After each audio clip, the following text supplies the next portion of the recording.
There was a generous and kind-hearted businessman who, while walking down the street one day, saw a beggar asking for money. Feeling compassion, he decided to give the beggar a chance to change his life.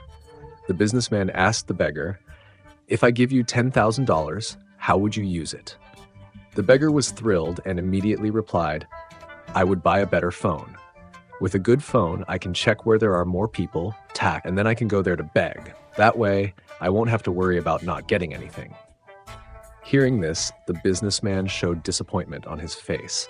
He then asked, "What if I gave you $100,000? How would you spend it?" The beggar answered, "Then I would buy a car worth less than $100,000. That way, I could beg more conveniently. I could go wherever I wanted." The businessman was speechless, but he still wasn't ready to give up. He asked, "What if I gave you $1,000? How would you spend it?" The beggar, excited at the thought of becoming a millionaire, immediately replied, "Then I would buy a piece of land in the most bustling part of the city." The businessman was pleased, thinking the beggar had finally understood, but then the beggar added, "That way I could beg on my own land and no other beggars would come and compete with me." Finally, the businessman was completely disappointed and gave up on the idea of helping the beggar. The beggar's poverty wasn't about money. It was about his mindset and perspective.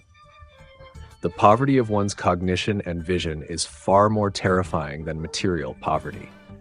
You will never earn money beyond the limits of your understanding. The level of your cognition and the size of your vision determine the heights you can reach in life. So when you feel poor, when you feel like you've accomplished nothing, the most important thing you need to do is to improve your cognitive abilities and broaden your vision.